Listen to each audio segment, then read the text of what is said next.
भ्रष्टाचार यह भी एक समस्या है जो हमारा राष्ट्रीय होने के साथ साथ यह ग्लोबल भी है।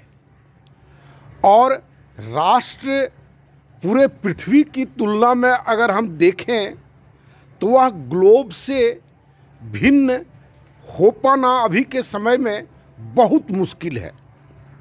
फिर भी हमें ये प्रयास करना चाहिए कि यह भ्रष्टाचार क्या है उसको जानें और इसका निदान क्या हो सकता है। भ्रष्टाचार अगर राजनीतिक स्तर पर आप देखें तो वह उनका इलेक्शन का एक मुद्दा है।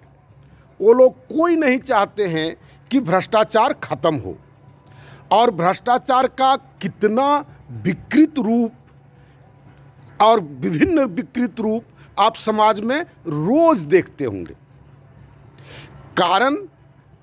कारण उसका ये भ्रष्टाचार जब लोगों के जीविकोपार्जन का साधन बन जाए, यह भ्रष्टाचार हमारे स्टेटस का, हमारा प्रतिष्ठा का माध्यम बन जाए, तो सोच सकते हैं यह कितना भयानक रूप अख्तियार किए हुए है और इसको मिटा पाना कितना कठिन होगा। जीविकोपार्जन का साधन हो गया है। रात में स्टेशन में उतरा, हल्का फुल्का बूंदाबांदी हो रही थी, 10 रुपया स्टेशन से घर आने का रिक्शा भाड़ा था, उसने कहा 100 रुपया लेंगे। आप कहेंगे क्या गरीब भ्रष्टाचारी नहीं है? ये उदाहरण है।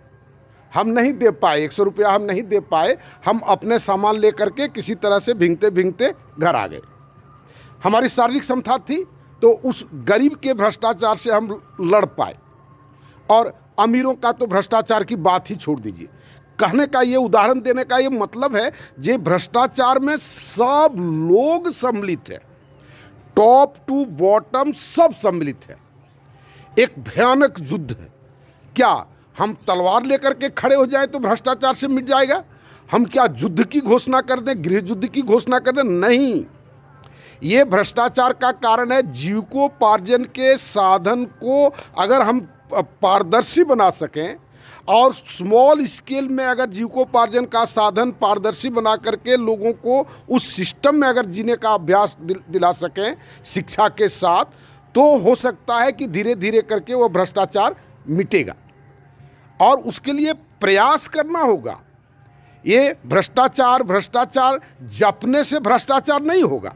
भले हम राम नाम जपें तो पुण्य हो जाता है, लेकिन भ्रष्टाचार मिटने से भ्रष्टाचार हमारा मिटने वाला नहीं है। प्रत्येक आदमी को ये दृढ़ निश्चय करना होगा कि क्या हम भ्रष्टाचार चाहते हैं या नहीं चाहते। अगर आप सर्वे करने जाएंगे तो मुंह से भले बोल देगा कि भ्रष्टाचार गंदा चीज़ है, ये मिटना चाहिए, लेकिन भीतर से इच्छा होगी आहा क्या बात है, कितना फ्री का पैसा आ जाए, फ्री का सामग्री आ जाए, कितना भ्रष्टाचार। बहुत सारा कंपनी यहाँ पर देश में हमारे यहाँ उठ करके दूसरी जगह चला गया भ्रष्टाचार के कारण।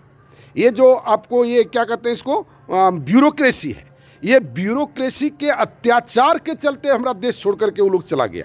हालांकि वो जो बिजनेस करने वाले थे वह भी सदाचारी थे, वैसी बात नहीं है। यहाँ तो ये सिस्टम, समाज का सिस्टम ही हमारा ऐसा हो गया है जो यहाँ भ्रष्टाचार के माध्यम से ही जिया जा सकता है। एक व्यक्ति ने कहा कि न्यायपालिका को आगे बढ़ना चाहिए। हमको ये सब हंसी आती है। वो न्यायपालिका में बैठा हुआ आदमी कौन है? यही आदमी है, जैसे हम हैं, आप हैं, उसी तरह का आदमी न्यायपालिका में भी बैठा हुआ है, ईडी में भी बैठा हुआ है। वो जितना कॉन्स्टिट्यूशनल बॉडीज बनाया था इंडिपेंडेंट, वो सब हमारे बीच का आदमी है। और हम जितनी तरह की बुराइयों से ग्रसित हैं, वो सारी बुराइयां वहाँ पर है, सारी बुराइयां वहाँ पर है। तो कहने का मतलब क्या है कि जब तक ये सोशल सिस्टम रहेगा तब तक भ्रष्टाचार मिटाया नहीं जा सकता है। अगर आपको तिल मात्र भी कष्ट है भ्रष्टाचार से, तो आपको उठ खड़ा होना होगा और इसके खिलाफ आपको युद्ध नहीं बल्कि रचना करना होगा, उत्पादन करना होगा, वितरण करना होगा, उसको ट्रांसपेरेंसी बनाना होगा। तब भले भ्रष्टाचार हमारा मिट सकता है। और सिस्टम क्या होगा? मेरा सोशल सिस्टम। रोज ये बात सुबह सुबह हम कहते हैं, हो सकता है रोज़ आपको हंसी आती होगी, है ना, लेकिन मेरा सोशल सिस्टम को आप देखिए, कहीं पर कोई जगह नहीं है जो भ्रष्टाचार हो सकता है, कहीं कोई जगह नहीं है। और भ्रष्टाचार के मूल में एगो और है कि भविष्य की आर्थिक अनिश्चितता। अगर भविष्य का, लोगों का भविष्य अगर आर्थिक रूप से निश्चित कर दें, सामाजिक रूप से, प्रशासनिक रूप से, तो वो भ्रष्टाचार भी मिट सकता है। और मेरे सोशल सिस्टम में ये सारा चीज़ है, सब कुछ सोच करके हमने ये बनाया है। आप उसको देखें और जितना जल्दी हो मेरे साथ आप जुटने का प्रयास करें। धन्यवाद।